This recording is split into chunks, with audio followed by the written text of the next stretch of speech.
Hello, everyone, and welcome to the Ladder Habits podcast powered by Sound Over Song, where we provide faith based habits to sustain your future blessing. I am so thankful that you've chosen to tune in today, whether it's listening or watching today. I'm thankful that you've chosen to support and be a part of this journey with us.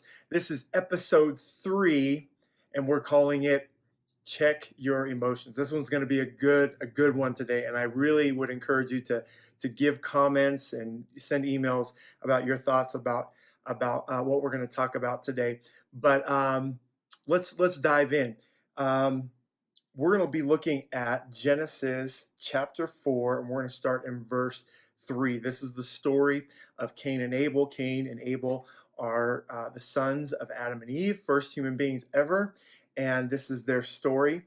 And so it starts in verse 3, chapter 4 of Genesis. It says, "And in the process of time, it came to pass that Cain brought an offering of the fruit of the ground to the Lord. Abel also brought of the firstborn of his flock and of their fat. And the Lord respected Abel and his offering, but he did not respect Cain and his offering. And Cain was very angry, and his countenance fell." And then verse 6 says, "So the Lord said to Cain, 'Why are you angry? And why has your countenance fallen? If you do well, will you not be accepted? And if you do not do well, sin lies at the door, and its desire is for you, but you should rule over it.'" Verse 8 says, "Now Cain talked with Abel his brother, and it came to pass when they were in the field that Cain rose up against Abel his brother and killed him." Some of us know this story really well, and it's something that gets talked about a lot when we talk about sin entering the world and how it entered the world. And as I started studying these particular verses in this part of Cain and Abel's story, God began to talk to me about the importance of checking our emotions. So we are in a world today that is a lot, excuse me, a lot of times driven by emotions. We don't necessarily always think through stuff. We just kind of go with the flow. We just go with how we're feeling.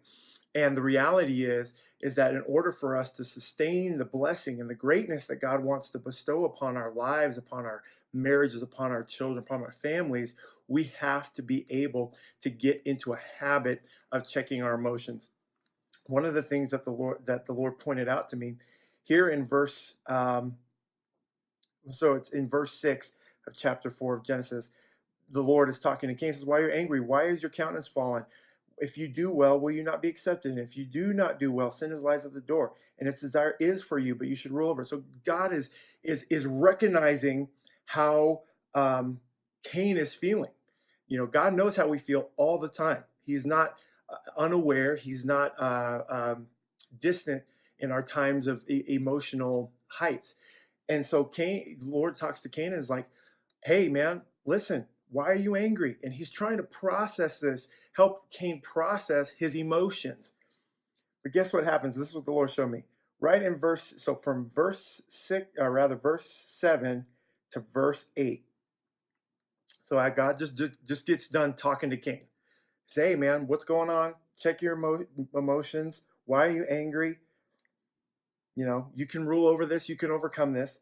Verse 8 says, "Now Cain talked with Abel his brother, and it came to pass when they were in the field that Cain rose up against Abel his brother and killed him." That's the next verse. There's not a verse in there that says, "And Cain contemplated what God said to him and chose to rise above it and rule over the sin that was trying to creep into his life." No, that verse is not in there. God comes to Cain and says, "Hey, man, check your emotions. Why are you angry? Here's how to overcome it. Here's how to bypass this and not fall prey to it." And Cain just, whoosh, just totally lets go and doesn't even give what God has spoken to him any regard. And the reality is that when we get into emotional times, whether it be anger, whether it be sadness, whether it be even excitement, when we get in heightened times, emotional heightened times, if you will, there's a moment where God will come and He'll speak to us and help us to process our emotions so that our decisions are not emotional based, but that they're based on the foundation of His Word and who He is and who He's called us to be. Because reality is when we make emotional decisions, not just when we're angry, when we're sad, when we have a negative, when we just make an emotional decision as opposed to a heart spirit decision that's founded in the Word, founded in God, founded in who we are in Him, we can a lot of times get ourselves in trouble. I.e., Abraham and Sarah. They God had told them that they were going to have children, and gave them this promise of an inheritance, and they made an emotional decision. And Sarah was like, "Hey, Abraham, take my maidservant, and go sleep with her, and let's make this happen on our own." And they made an emotional decision, which then um, time, if you will, it was Ishmael was birthed. And the reality is, when we make emotional decisions, sometimes we end up birthing an Ishmael in our life that we end up having to deal with, and having to feed, and having to take care of, and having to mess with. When God's plan all along is for us just to accept and live in His promise and His blessing in His timing, and do it from a place that is centered in Him and in His Word. And so, again, coming back to the story of Cain, and Abel. Cain had a moment of heightened emotion. He was upset that his offering was not accepted like his brother Abel. And so, instead of listening to the Lord and processing his emotions, he went with an emotional decision that ended up literally in death, and is now recorded for all time. And that's going to be remembered for all of time. And so, the habit is that we want to really get a hold of today and understand is, check your emotions. We again, we're living in a world that just says, just do what feels good, do whatever is in the moment, and that is not God's way. If you go to James, we'll flip there really quick.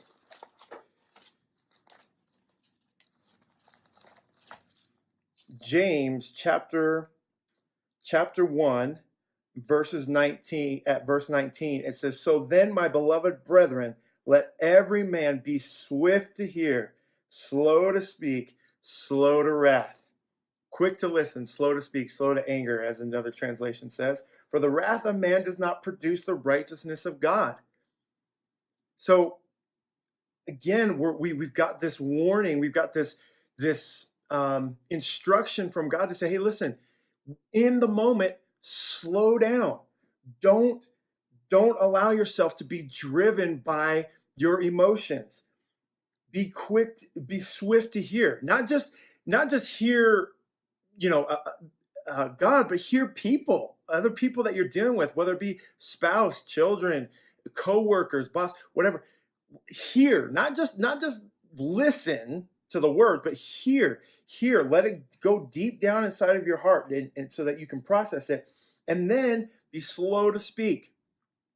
Be slow to speak. Know that be sure that what you are about to say is concise, is solid, and it's not just coming out of, it's not a reaction. It's not coming out of just an emotional place, but it's something that has been processed in your mind and in your heart, and has the input from God, and then is able to be put out through your words into the situation or into the relationship or whatever. And then slow to wrath, slow to anger. Again, going back to Cain and Abel, we can get so angry so quickly over some of the stupidest things. If I can just be honest, we hear things, we see things on Facebook, things that don't even have to do with us, but we get so angry and we get to type in, and we start, coming from an emotional place. And that's not what God wants.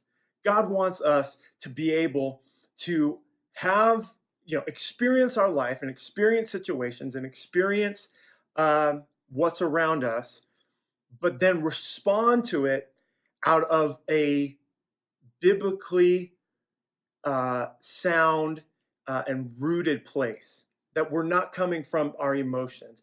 And it's not just anger, it's not just the negative emotions, it's not just anger, sadness, whatever.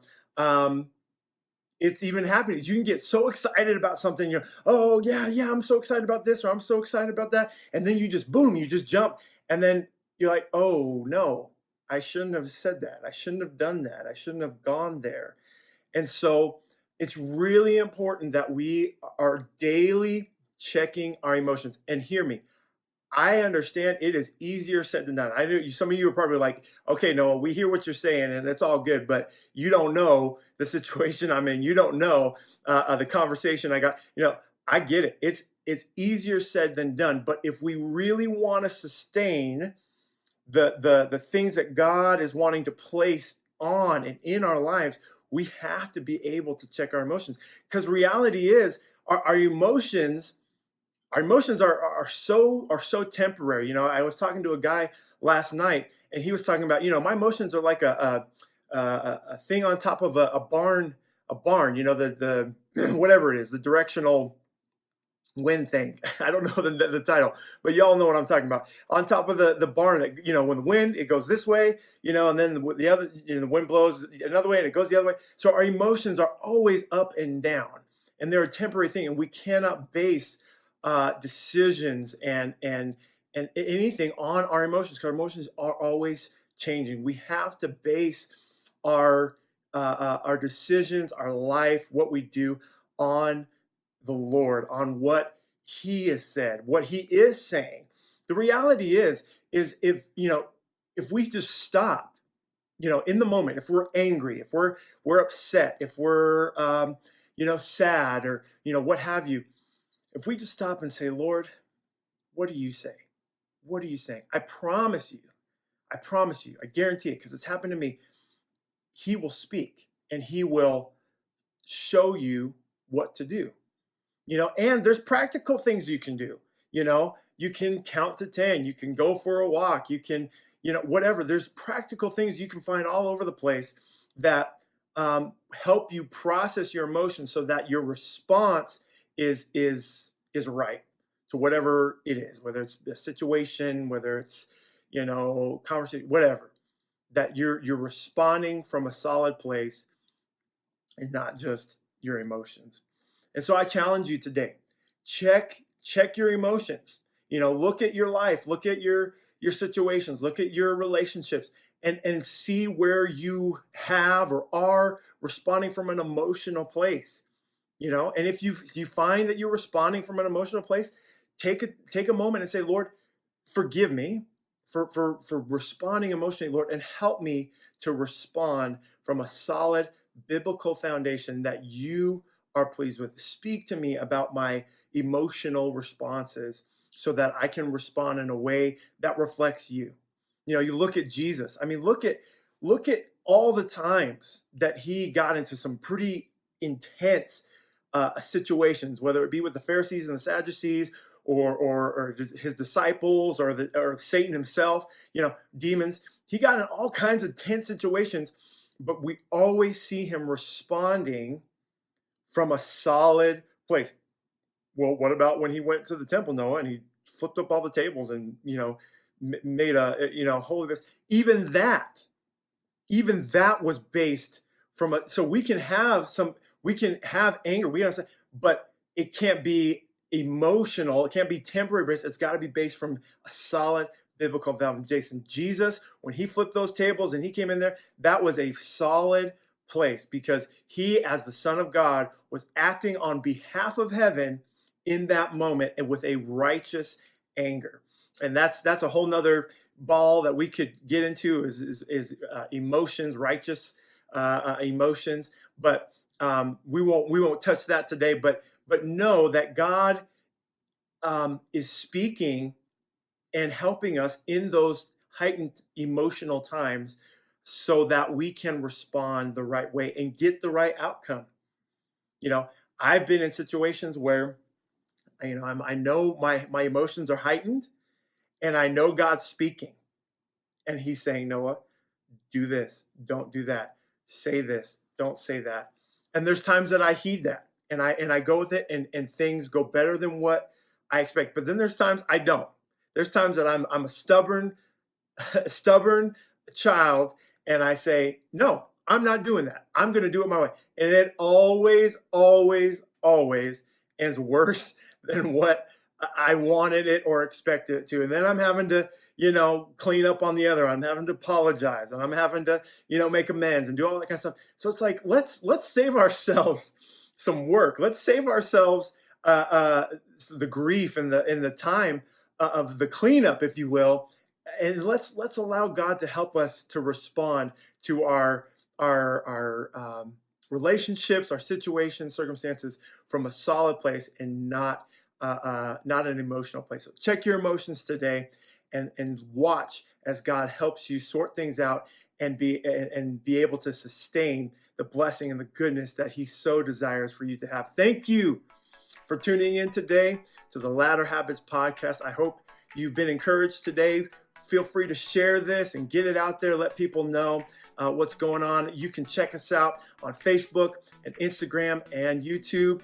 And again, like it, share it, get it out there, because I know that these habits and the things that God has been speaking are not just for me, but they're for all of us to be able to move forward into what God has called us to have and to be. So thank you for tuning in today. Be blessed, and we'll see you next time.